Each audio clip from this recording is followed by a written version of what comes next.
जब भी मैंने ठान लिया था अगर भगवान ने चाहा तो मैं इसको डॉक्टर बनाऊंगा। शुरू में गए तो वहाँ मतलब बिल्कुल भी अच्छा नहीं लगा। वैसे तो यहाँ पूरे दिन खेलते खेलते वहाँ एकदम पैक हो गए जेल की तरह। पीसीबी का डिसिप्लिन बहुत बढ़िया है, बच्चों की मतलब देख रेख बहुत अच्छी है उसमें, और फैकल्टी वहाँ की बढ़िया है। सीकर में जब आप गए होंगे तो बहुत सारी अन्य कोचिंग्स और बहुत सारे अन्य विकल्प भी आपके सामने होंगे। आपने पीसीपी का चुनाव क्यों किया? एक महीने में हॉस्पिटल में इनके 10 से 15 चक्कर लगते थे, तभी इनके पिताजी ने ठान लिया था कि भगवान ने अगर चाहा तो भविष्य में बच्चे को डॉक्टर बनाएंगे। पीसीपी का जो हॉस्टल है उसका रूटीन क्या रहता था 24 घंटे का? कि जो सफलता है उसमें पीसीपी प्रिंस का कितना बड़ा योगदान है? योगदान पूरा उन्हीं का है, उन्हीं की वजह से यहाँ जो हरियाण को पोतो जन्मे देखो माँ को ना ऊंचो करियो है। कल के साथ इसके कितने 513 नंबर थे।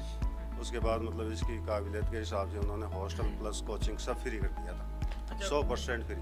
100% फ्री कर दिया था। 100% कभी आपकी मुलाकात पीयूष सर से हुई थी? हाँ, तो सेमिनार वगैरह में आते थे। पर्सनली भी अगर कोई मतलब अपनी प्रॉब्लम उनसे सुनाना चाहे तो जाके बात कर सकते हैं। नमस्कार, पीसीबी प्रिंस की नीट सक्सेस स्टोरी के क्रम में आज हमारी टीम पहुंची है जयपुर जिले के शाहपुरा में। और शाहपुरा में हम आपकी मुलाकात एक ऐसे परिवार से करवाएंगे, एक ऐसे विद्यार्थी से करवाएंगे जिनके पिताजी का सपना था।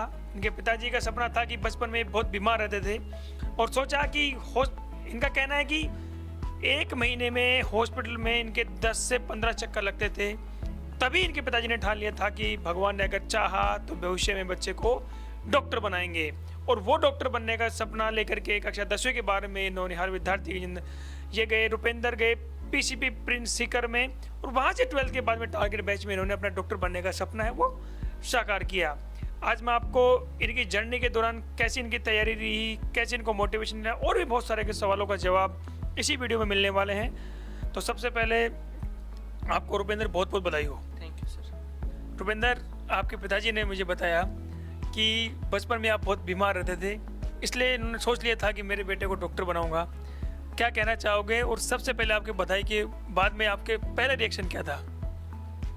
अच्छा लगा, मतलब कि हमें तो पता इतना नॉलेज था नहीं। मतलब 11th में ही वहाँ डाल दिए सीकर, वहाँ अच्छी पढ़ाई की 11th 12 फाउंडेशन की प्रिंस से, तो मतलब सही रहा वो। सही रहा। तो कक्षा 10वीं तक की आपने पढ़ाई की। कक्षा 11वीं में जब आप प्रिंस में गए, ग्रामीण परिवेश में पढ़ने के बाद में जब आप बाहर जाते हैं पढ़ने के लिए कहीं भी, तो ये लगता है कि यार शायद वहाँ मेरा इतना सिलेक्शन हो पाएगा नहीं, इतने लोगों की भीड़ है, मैं गाँव के साथ इतना मतलब सामान्य परिवार से निकला हुआ विद्यार्थी शायद कर पाऊंगा या नहीं। आपको कैसे मोटिवेशन मिला डॉक्टर बनने का?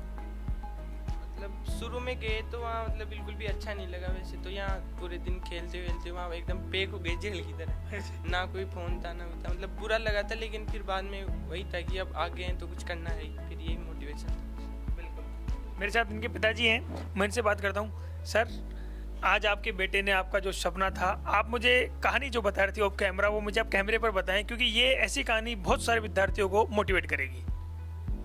सर ये छोटा था जब बीमार रहता था, जब क्या हमारे 10 से 15 दिन हॉस्पिटलों में बीतते थे। जब मैंने ये सोचा कि अगर कोई अच्छा सा डॉक्टर गांव में होता तो शायद मेरा काम भी नहीं छूटता और मेरे को जयपुर तक घूमने की जरूरत नहीं पड़ती। जब भी मैंने ठान लिया था अगर भगवान ने चाहा तो मैं इसको डॉक्टर बनाऊंगा।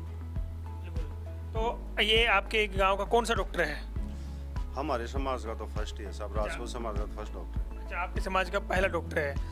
एक ग्रामीण सामान्य परिवार में आपने जन्म लिया, आपके बेटे को अपने परिस्थितियों से देखते हुए यहाँ डॉक्टर बनाया। एक पिता के तौर पर आज आप कैसा महसूस कर रहे हो? मैं बहुत अच्छा गर्व महसूस कर रहा हूँ। मैं भगवान से ही प्रार्थना करता हूँ, हे भगवान ऐसी संतान हर बाप को। सर, आप ये बिंदु ने बताया कि इनको इतना नॉलेज नहीं था कक्षा 10वीं के बाद में। कोई भी विद्यार्थी होता है उसको इतना नॉलेज नहीं होता कक्षा 10वीं के बाद में कि मुझे क्या करना है, कहाँ जाना है, कैसे पढ़ना है। लेकिन जब आप इसको 10वीं के बाद में पीसीबी प्रिंस लेकर गए सीकर में, तो सीकर में जब आप गए होंगे तो बहुत सारी अन्य कोचिंग्स और बहुत सारे अन्य विकल्प भी आपके सामने होंगे। आपने पीसीपी का चुनाव क्यों किया? सर मैं वहाँ 2-4 कोचिंगों में घूम के देखा था, मेरे को पीसीबी बहुत बढ़िया लगी। पीसीबी का डिसिप्लिन बहुत बढ़िया है, बच्चों की मतलब देख रेख बहुत अच्छी है उसमें, और फैकल्टी वहाँ की बढ़िया है। इसके लिए मैं पीसीबी परिवार को तहे दिल से धन्यवाद करता हूँ। बिल्कुल। मैं आपके पास आना चाहूँगा कि आप जब 11th में गए थे तो 11th और 12th की जो जर्नी होती है वो बहुत हार्ड होती है, क्योंकि उसका बेस ही ये होता है कि अगर आप डॉक्टर इंजीनियर बनने जा रहे हो तो वो आपका बहुत मजबूत होना चाहिए। आप क्या कहना चाहोगे 2 साल की आपकी जो पूरी जर्नी रही, हमें थोड़ा विस्तार से बताएं। आपके 11th में कितने चैलेंजेस आए, 12th में कैसे कैसे चैलेंजेस आए, कैसे आपने उनको पार किया और कैसे आपकी जर्नी में वो मददगार साबित हुए? हाँ, चैलेंज तो रहा था कि मतलब दूसरी जगह आके पढ़ना, लेकिन पीसीबी में जाके मतलब सब पॉसिबल है वहाँ। ऐसा डिसिप्लिन है, सुबह जल्दी उठना, शाम को लेट तक पढ़ाना। इसके अलावा फ़ोन वगैरह तो थे नहीं, तो कोई डिस्ट्रैक्शन था नहीं, आराम से अच्छी पढ़ाई की। तो आप पीसीपी के हॉस्टल में रहते थे क्या? अच्छा, तो हमें पीसीपी के हॉस्टल का रूटीन बता दीजिए आप 24 घंटे का, कि पीसीपी का जो हॉस्टल है उसका रूटीन क्या रहता था 24 घंटे का? यही था कि सुबह मतलब वार्डन 4:45 5 बजे उठा देते थे, तो 6 बजे सेल्फ स्टडी में जाना रहता था। तो 12 बजे तक, 6 से 12 बजे तक सेल्फ स्टडी, फिर 2 घंटे का बीच में गैप मिलता था, उसमें खाना वगैरह थोड़ा रेस्ट कर लो। फिर जब शुरू में सिलेबस चलता है तो 2 से 8 बजे तक तो क्लास चलती है, तो वो क्लास ले, फिर 8 से 9 बजे तक का एक ब्रेक मिलता है, फिर 9 से 11 वापस रात को सेल्फ स्टडी में बैठो। कंपलसरी था, ये कंपलसरी था। फ़ोन वगैरह था नहीं, तो मतलब तो यहाँ गांव में तो पूरे दिन खेलते हो गए आप, सुबह से स्कूल में आने के बाद फिर वहाँ जाने के बाद एक जेल का जैसा माहौल आपने खा के मिल जाता है। हाँ मिलता है। लेकिन वो आपके लिए बेनिफिशियल साबित हुआ क्योंकि आप अब डॉक्टर बनने जा रहे हो। हाँ, तो आपके पिताजी ने बताया कि आप आपके समाज के पहले डॉक्टर बनने जा रहे हो, तो बड़े होकर के आपके क्या क्या सपने हैं? बस यही है कि बढ़िया डॉक्टर बने, ताकि मतलब जनता की अच्छी सी सेवा वगैरह कर सके। बिल्कुल। आप हमें आपके नंबर पर बता दीजिए, अभी नीट में आपके कितने नंबर आए हैं, कौन सी आपकी रैंक है? 618 नंबर है, ऑल इंडिया रैंक है 5504, और वैसे कैटेगरी में 565। बिल्कुल। अच्छा, पीसीपी के साथ में आपने कितने साल पढ़ाई की है? मैंने 3 साल 3 साल आपने नीट टारगेट बैच में थे, आप 11th क्लास में चले गए थे और टारगेट तक की पढ़ाई आपने वहीं से की है? 11 12 फाउंडेशन की, तो पिछली बार तो 5-10 नंबरों से मैं रह गया था, फिर इस बार स्ट्राइकर बैच में 1 साल पढ़ाई। स्ट्राइकर बैच में आपका सिलेक्शन हुआ। तो ये आप मुझे बताइए कि जब ये नीट का एग्ज़ाम हुआ था, अभी नीट 3 मई को जो भी हुआ था, उसमें जब वो कैंसिल हुआ तो उसके बाद में आपको नहीं लगा कि यार हो सकता है कि मेरा सिलेक्शन नहीं हो, डर गए थे आप? उसमें आपके कितने नंबर आए थे? उसमें 666 आ रहे थे। अच्छा, 666 मतलब डर तो लगा था, वो एक बार कैंसिल हो गई तो भाई अब क्या होगा क्या नहीं होगा। फिर चले गए, कैंसिल हुआ, उसके अगले दिन ही हॉस्टल से फ़ोन आ गया था, भाई भेज दो यहाँ। और वहाँ पीसीबी ने फिर जस्ट अगले दिन से ही टेस्ट सीरीज चालू कर दी थी, तो मतलब ज़्यादा रूटीन बिगड़ा नहीं, उससे सही रहा। अच्छा, तो बिल्कुल सही रूटीन आप पकड़े रहे और सब कुछ सिलेक्शन बढ़िया रहा आपका। तो पीसीपी आपकी जो सफलता है उसमें पीसीबी प्रिंस का कितना बड़ा योगदान है? योगदान पूरा उन्हीं का है, उन्हीं की वजह से यहाँ जो।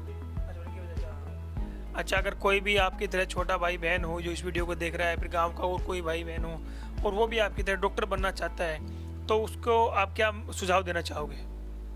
यही है कि मतलब अगर घर वाले भेजते हैं तो जाओ, वहाँ मना मत करो। मैं खुद रोया था शुरू में, नहीं मतलब मना कर रहा था, मैं नहीं जाऊँगा, पर फिर भेज दिया घर वालों ने, तो सही रहा। तो ज़बरदस्ती घर से भेजा गया और अब आप, वो कहते हैं ना कि घर से निकाल दिया, अगर अपने गाँव की भाषा में, एक बार जा पढ़ने ही पड़े छोड़े। हाँ ऐसे ही। तो अब पूरा पढ़ करके डॉक्टर बन के आए हो। हाँ। चलो, तो आपकी दादी जी भी हैं हमारे साथ। तो माता जी, पोता डॉक्टर बनने जा रहा है, कैसा महसूस कर रहे हो? ओ बाप रे, मारी यान को पोतो जन्मे देखो मां को ना ऊंचो करियो है, और काई बताऊं आपको। हाँ बधाई हो आपको बहुत बहुत। हाँ, बधाई दो, बहुत बहुत बधाई। मैं इनके पिताजी के पास जाना चाहूँगा। सर, जब शुरू में ये कह रहा है कि भाई ये जब यहाँ से गया तो इसका पढ़ाई में, मतलब कि गांव के परिवेश में जब बच्चा दोस्तों के साथ खेलता है तो वहाँ जाकर के एक हॉस्टल की लाइफ जीना बड़ी डिफिकल्ट होती है, वो लाइफ बच्चे का मन नहीं लगता। तो शुरू में क्या क्या एक्टिविटीज इसकी रहती थी, उसने आपने इसको कैसे मोटिवेट किया? यही है सर, मैं यहाँ से स्कूल ले तो गया, इधर इसकी माँ रोती थी, उधर ये रोता था। फिर 10-20 दिन में इसको मैं यहाँ बुला लेता था, 1-2 दिन, फिर वापस हो जाता था, कभी मैं मिलने चला जाता था। ऐसे करके 2-3 महीने तो मेरा फिर सेट हो गया। 2-3 महीने की शुरुआत में दिक्कत होती है, क्योंकि ग्रामीण परिवेश से कोई भी बच्चा बाहर जाता है जब, फिर तो सेट हो गया सर, फिर नहीं करी। बिल्कुल। पढ़ने में तो इंटेलिजेंट था शुरू से, और पीसीपी का हमारे ऊपर मतलब बहुत एक वो मान लो एहसान भी है। मतलब 12 के साथ इसके कितने 513 नंबर थे, उसके बाद मतलब इसकी काबिलियत के हिसाब से उन्होंने हॉस्टल प्लस कोचिंग सब फ्री कर दिया था। 100% फ्री। 100% फ्री कर दिया? 100% फ्री सर। तो ये एक बहुत बड़ी बात होती है, किसी विद्यार्थी का पूरे साल का पढ़ाई का खर्चा कोचिंग उठाए। कोचिंग ने उठाया साहब हमारे को, तो वो थोड़ा एहसान किया उन्होंने। बिल्कुल। एक साधारण सी फैमिली से आते हैं। बिल्कुल। तो ग्रामीण परिवेश से और भी जो बच्चे अभी डॉक्टर इंजीनियर बनने का सपना देखते हैं, तो आप उनको क्या सुझाव देना चाहोगे? मैं सबको यही कहना चाहता हूँ, जो बच्चा पढ़ने में इंटेलिजेंट है उनको सबको जाना चाहिए, भगवान सबके साथ अच्छा ही करेगा। मैं आपके पास जाना चाहूँगा कि अगर मैं आपसे जानना चाहूँ, कोई भी विद्यार्थी आपकी तरह डॉक्टर बनना चाहता है, उसको कितने घंटे की पढ़ाई, जैसे आपकी पढ़ाई का रूटीन क्या रहता था, आप कितने घंटे की पढ़ाई करते थे? मतलब वहाँ तो पूरे दिन पढ़ाई का ही माहौल था सर। 6 से 12 बजे तक सेल्फ स्टडी चलती थी। फिर लास्ट टाइम में तो क्या क्लासें बंद हो जाती है, तो 2 से 5 एक टेस्ट रहता था। फिर वापस 6 से 8 बजे तक वही सेल्फ स्टडी, फिर 1 घंटे का गैप, फिर 9 से 11 तक वही वापस। अच्छा, कभी आपकी मुलाकात पीयूष सर से हुई थी? हाँ, तो सेमिनार वगैरह में आते थे। पर्सनली भी अगर कोई मतलब अपनी प्रॉब्लम उनसे सुनाना चाहे तो वो जाके बात कर सकते थे। बात कर सकता है। अच्छा, आपके एकेडमिक हेड कौन थे वहाँ? वहाँ राकेश रोहिला सर। अच्छा, राकेश रोहिल्ला सर थे। तो राकेश रोहिल्ला सर के साथ आपके इंटरसेक्शन 2-3 साल में कैसा रहा और उन्होंने किस तरीके से आपकी मदद की? हाँ, वो मतलब आते थे, उनसे भी मिल सकते थे कभी भी। वो दिन में बैठते थे ना, तो अपनी प्रॉब्लम उनको भी जाके शेयर कर सकते थे, वो हेल्प करते थे। तो आपको कभी प्रॉब्लम आई और आप किसके पास लेकर गए और किसने आपकी प्रॉब्लम का सॉल्यूशन किया? राकेश सर के पास ही गया था मैं 1-2 बार। तो मतलब कभी नंबर कम आ जाते थे तो डिमोटिवेशन तो आता था, तो फिर सर ने मोटिवेट किया, कोई बात नहीं, पेपर तो ऐसे बस कंटिन्यूसली पढ़ाई करते जाओ, हो जाएगा सर। तो अभी आपकी तरह अगर और भी कोई डॉक्टर इंजीनियर बनने का आपके गांव आस पड़ोस का बच्चा देख रहा है, तो आप उसको क्या सुझाव दोगे और क्या कहोगे कि भाई पीसीबी प्रिंस जाना चाहिए या नहीं? हाँ, बहुत बढ़िया जगह है, मतलब डिसिप्लिनली पूरा काम होता है एकदम, मतलब जाओ वहाँ, बढ़िया। Thank you so much and best of luck.